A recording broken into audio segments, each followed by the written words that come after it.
Hi, Ari. Okay, so question 12 of analysis, non-calculator. Um, what have we got?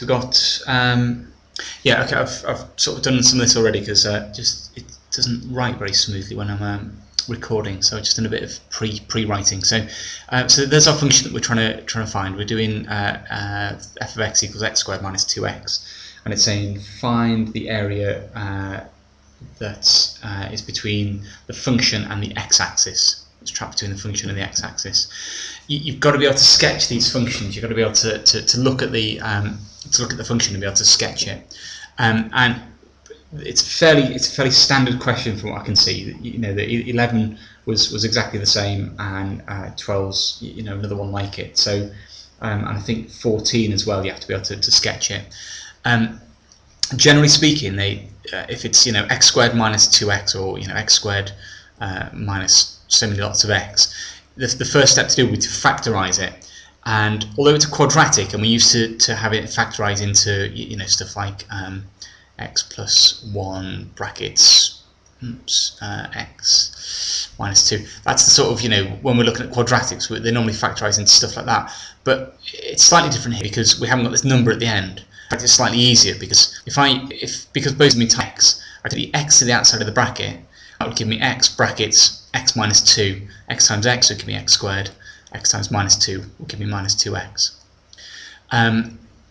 We're looking to see where it goes through the x-axis. That's the values of x that make 0. So we want to know what values make that 0. So it's similar to when we factorize like this, and we're looking to find the values of x that make it 0. We have minus 1, because that would make this bracket 0. Minus 1 plus 1, and 2.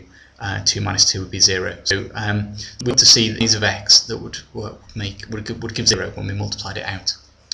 In this case, that gives me one value. Then x is going to have to equal 2 to make it 0, because that would make this bracket 0. 2 minus 2 is 0, and then times anything will be 0. But also, the value of x that would make the whole thing 0, well, it's just by itself, so it's just going to be 0 as well. So 2 and 0. So it must cross through the x-axis at 2 and at 0. It's like having plus 0 here. So our y-intercept must be 0 as well, so that makes sense. It goes through the origin. And also, it's not a negative value for x squared, so therefore it must be a smiley face. So it's going to be looking like this. And we're trying to find the area trapped between the curve and the x-axis. Well, that's this area here, like that. To find the area, we need to integrate. That's what integration gives us. Gives us the area between the curve and the x-axis. So I'm going to integrate between those two values. Biggest one first, smallest one second.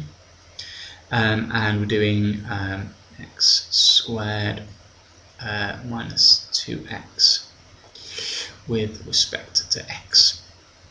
I'm just going to pause it, and I'll write out the. Okay. So, as if by magic, all this stuff's appeared.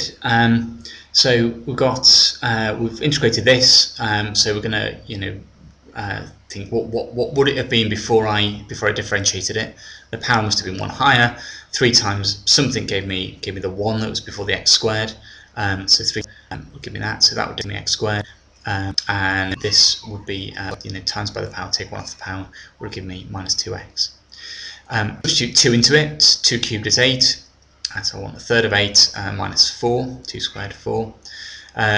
The second bit's quite nice. 0. 0 cubed is 0. 0 squared is 0. So that just is going to be minus 0. I've done a third times 8 to get 8 thirds. I've changed the minus 4 into minus 12 over 3. So I've just written it as an equivalent fraction over 3, just to make the last bit a bit simpler. 12 divided by 3 is 4. 12 thirds, 4. So I can just substitute that for the 4. 8 thirds take away 12 thirds is minus 4 thirds. We're expecting a negative answer because it's below the x-axis. So that's that's fine. And what do we need to do? So you do then at some point need to write down a final answer. Let's go up here where I've got a bit of space, and we're going to say, look, the area would be, and just to so you're aware that you can't have a negative area, it doesn't make sense, so you're going to write it as 4/3, and if you want you can put this units squared, because we're not working in centimetres or metres, so we just put units squared to show it's an area. And that's it, we're done. But it's the key bit to this is this factorising at the start, so you can find the places where it crosses the x-axis, so you can sketch the graph, and then you can see with the area that you're looking for, and this is fairly bog standard after that. Okay, let me know if that's